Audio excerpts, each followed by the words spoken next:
Praise the Lord, hallelujah. परमेश्वर का धन्यवाद हो अच्छे समय के लिए।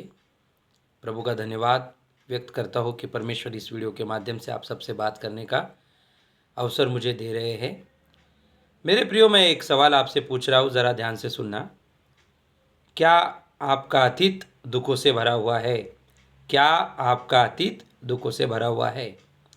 यदि आपका जवाब हाँ है, तो आज परमेश्वर अपने वचन से आपसे बात करने जा रहा है। हम पढ़ेंगे यशायाह की किताब चैप्टर 43 वर्स 18 वचन। अब बीती हुई घटनाओं का स्मरण मत करो, न प्राचीन काल की बातों पर मन लगाओ। देखो, मैं एक नई बात करता हूँ, वह प्रकट होंगी, क्या तुम उससे अनजान रहोगे? मैं जंगल में एक मार्ग बनाऊंगा और निर्जल देश में नदियाँ बहाऊंगा। परमेश्वर का वचन कहता है, अब बीती हुई घटनाओं को स्मरण मत करो, न प्राचीन काल की बातों पर मन लगाओ। देखो, मैं एक नई बात करता हूँ, वह प्रकट होंगी, क्या तुम मुझसे अनजान रहोगे? मैं जंगल में एक मार्ग बनाऊंगा और निर्जल देश में पानी की नदियाँ बहाऊंगा। इसका मतलब क्या है मेरे प्रियो?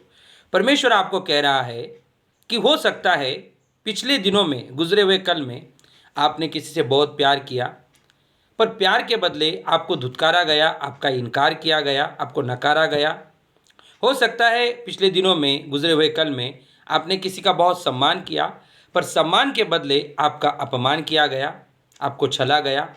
हो सकता है गुजरे हुए कल में आपने किसी के लिए बहुत भलाई की, पर भलाई के बदले आपके साथ बुराई की गई, आपके साथ बुरा व्यवहार किया गया। हो सकता है आप किसी पर बहुत विश्वास करते होंगे, लेकिन विश्वास के बदले आपके साथ विश्वासघात किया होगा किसी ने। तो परमेश्वर कहता है कि गुजरे हुए कल को याद नहीं करना है, ओके, ना प्राचीन काल की बातों पर मन लगाना है। यानी कि सालों पहले जो आपके साथ हुआ है, उसे यदि आप आज भी मन में लेके चल रहे हैं, याद कर रहे हैं, मन लगा रहे हैं, ध्यान दे रहे हैं, सोच रहे हैं कि मेरे साथ मैंने किसी से बहुत प्यार किया, पर प्यार के बदले मेरा इनकार किया गया, मुझे धुतकारा गया। हो सकता है कि आप सोचते होंगे आज भी कि मैंने किसी के साथ बहुत ही सम्मान पूर्वक मेरा व्यवहार था, लेकिन सम्मान के बदले मेरा अपमान किया गया। मैंने किसी के लिए बहुत कुछ भलाई के काम किए, लेकिन भलाई के बदले उसने मेरे साथ बुराई की। तो परमेश्वर कहता है उसे भूल जाना है। क्यों भूल जाना है? क्योंकि देखो, 19 वचन को आप पढ़िए। देखो, मैं अब एक नई बात करता हूँ, वो अब प्रकट होंगी, क्या तुम उससे अनजान रहोगे? परमेश्वर कहता है कि मैं तुम्हारे जीवन में एक नई शुरुआत करने जा रहा हूँ, क्या तुम मुझसे अनजान रहोगे? एक सवाल भी परमेश्वर पूछ रहे हैं। मैं आपके जीवन में एक नई शुरुआत करने जा रहा हूँ, एक नई बात करने जा रहा हूँ, अद्भुत कार्य करने जा रहा हूँ, पर यदि तुम पुरानी बातों को याद करते रहोगे, गुजरे हुए कल को याद करते रहोगे, सालों पहले जो आपके साथ हुआ है, यदि आप उसे ही याद करके दुख में अपने जीवन को बिताएंगे, तो परमेश्वर कहता है मैं तुम्हारे जीवन में अद्भुत कार्य फिर नहीं कर सकता।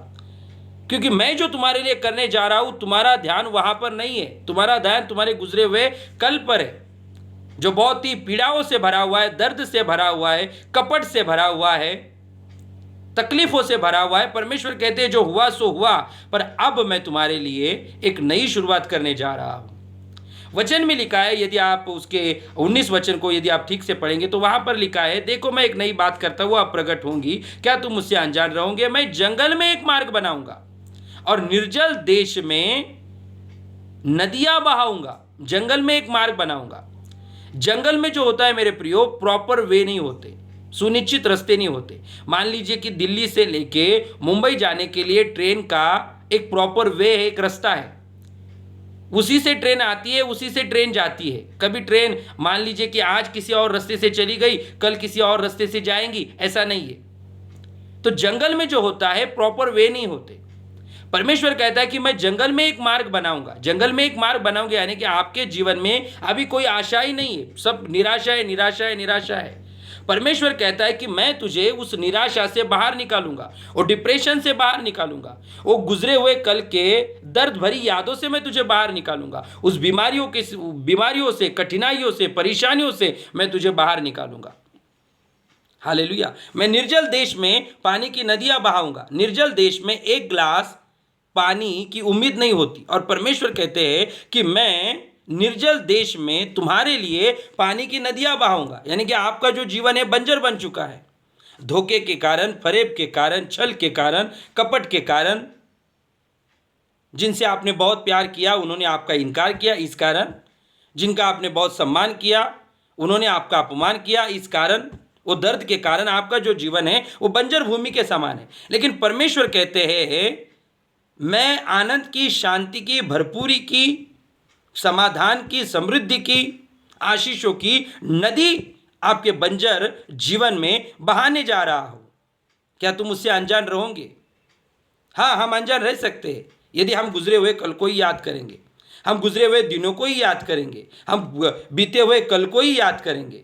तो मेरे प्रियो, आपको उसे भूलना है, क्योंकि वचन में लिखा है, यदि आप उसके 20 वचन को अच्छे से पढ़ेंगे तो वहां पर लिखा है, क्योंकि मैं अपनी चुनी हुई प्रजा के पीने के लिए जंगल में जल और निर्जल देश में नदियां बहाऊंगा। ये सब मैं किस लिए करूंगा? अपनी चुनी हुई प्रजा के लिए। और यूहन्ना रचित सुसमाचार 16 अध्याय उसके 21 वचन में एक माँ का उदाहरण दिया है। जिस प्रकार माँ को प्रसव पीड़ा होती है एक बच्चे को जन्म देते समय, लेकिन जब बच्चा पैदा होता है तो वो माँ उस पीड़ा को भूल जाती है। परमेश्वर कहता है तुम भी तुम्हारे दुखों को इसी रीति से मैं तुम्हें भूलने के लिए अनुग्रह दूंगा। तुम भी उस माँ के समान उस दर्द को भूल जाएंगे जो गुजरे हुए कल में तुम्हारे साथ हुआ है। मैं तुम्हारे मन को, तुम्हारे जीवन को आनंद से भर दूंगा। पर कंडीशन मेरे प्रियो यह है कि आपको अपने गुजरे हुए कल को भूलना है, पुरानी बातों को भूलना है, प्राचीन काल की बातों पर मन नहीं लगाना है। परमेश्वर उस माँ के समान, जो माँ एक बच्चे को जन्म देती है और जब बच्चा पैदा हो जाता है, बच्चे का जब जन्म होता है तो उस पीड़ाओं को, लेबर पेन को भूल जाती है। ऐसे परमेश्वर कहता है कि मैं भी तुम्हारे दुखों को तुम्हारे जीवन से हटा दूंगा, उस गम को मैं भुला दूंगा। Hallelujah, praise the Lord. परमेश्वर इन तमाम वचनों के द्वारा आपको बहुत ज़्यादा आशीष दे। गुजरे हुए कल को भूलना ही आपके लिए बेहतर होगा। God bless you all.